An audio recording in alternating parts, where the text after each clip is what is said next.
So, great news. The Star Wars trailer for The Last Jedi came out yesterday, and I'm super excited for the movie. Can I help you? Didn't we go through this last week? Anyway. Oh, for fuck's sake. Okay, now that I got the damn dog out of the way, I decided that in celebration of the new trailer, I would do a Star Wars themed reaction video in which I go after a video I've been wanting to trash for a long freaking time. That would be the Feminist Frequency review of Rogue One, which is trying to put problems where there are no problems, which is pretty much how Anita Sarkeesian makes a freaking living. So, let's get into this shit. Shortly before Rogue One was released, a clip of the late, great Carl Sagan discussing the original Star Wars made the rounds on social media. In it, Sagan noted the fact that the people who populated the fictional sci-fi setting of the film were almost entirely white. Oh, for fuck's sake. Not even 30 seconds into the damn video, and we already have race baiting. Star Wars and a whole bunch of other things. They're all white. The skin of all the humans in Star Wars, oddly enough, is sort of like this. The skin of is just sort of... I'm white, right? Yeah. Like this. And not even the other colors represented on the Earth are present, much less greens and blues and purples and oranges. Did it?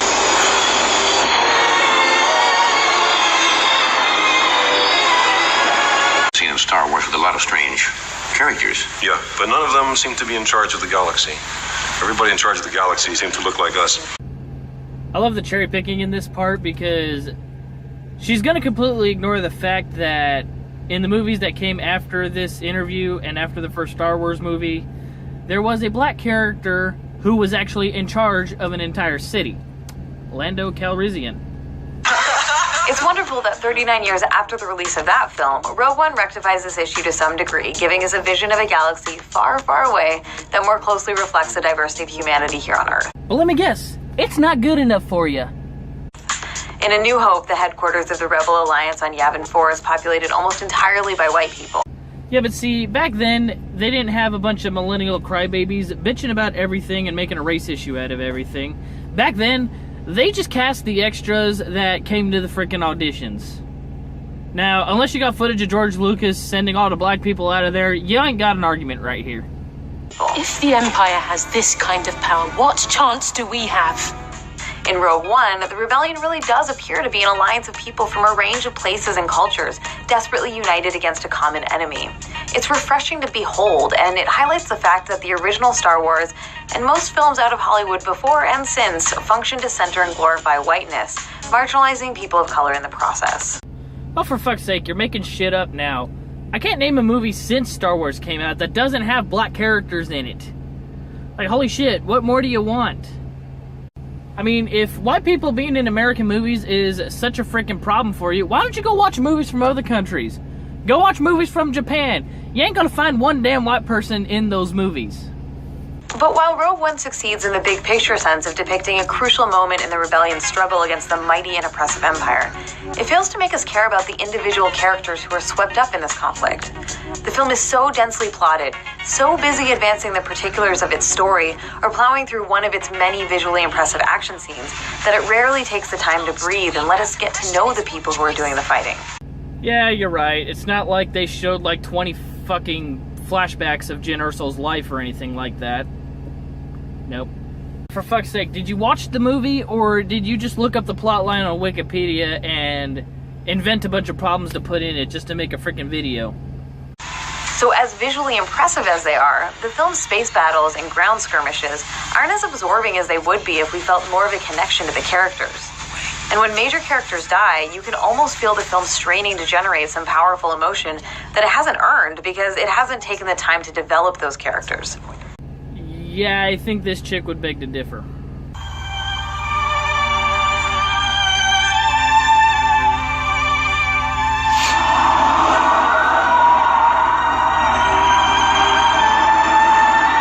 If you're a Star Wars Wars fans, some of the most effective moments in Rogue One may be those times when familiar characters from Episode 4 show up, because we've already developed an emotional investment in those characters.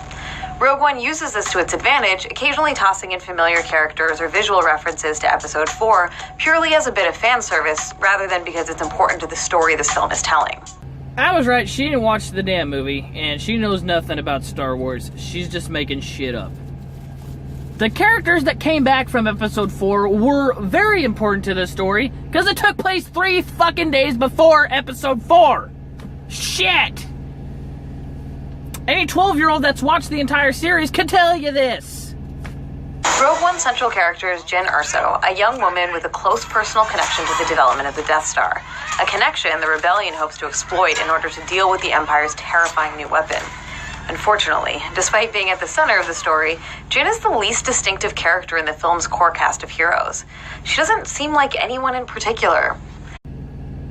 Oh, come on. The first freaking 40 minutes of the movie has clips into her background. They spend the entirety of the beginning of the movie explaining where she came from, where she's been. There's a whole bunch of stuff in this movie that explains Jyn's background. She's a very distinctive character. What the hell's wrong with her? Are you pissed off that she's not a black transgendered lesbian or something like that? That sounds like something that you would bitch about. At least the people surrounding her have some defining characteristics. Diego Luna's Cassian is a freedom fighter haunted by something in his past that makes fighting the Empire deeply personal to him. Donnie Yen plays Chirrut Imwe, a blind disciple of the Force whose connection with his gruff friend and protector, Baze Malbus, is the most emotionally involving relationship in the film. Even Saw Gerrera, played by an underused Forrest Whitaker, is more well-defined than Jyn.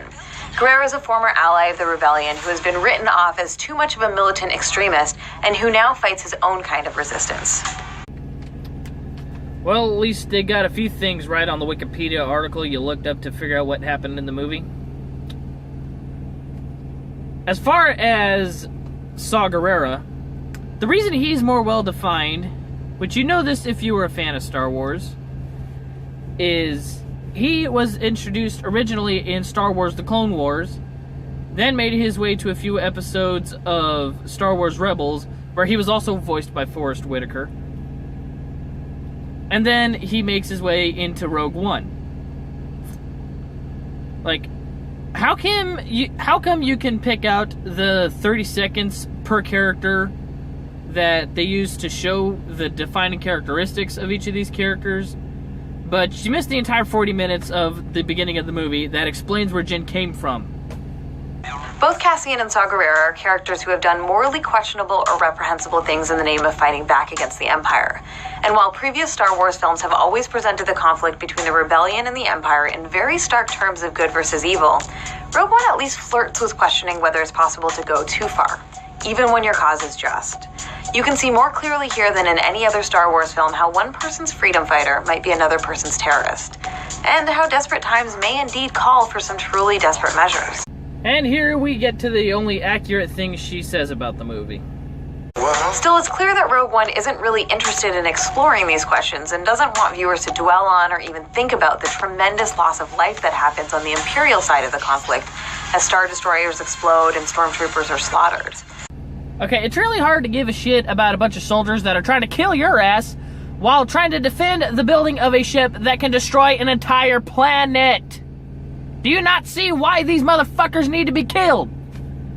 Like, duh.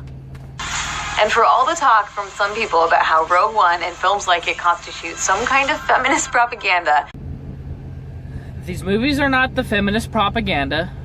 It doesn't take much to see that it's still very much a universe of men. You are the one turning it into feminist propaganda. There are a few female pilots in the Rebellion fleet this time around, and Mon Mothma is presented as the leader of the Alliance. But it doesn't satisfy the Queen Bee, so we're gonna bitch about it.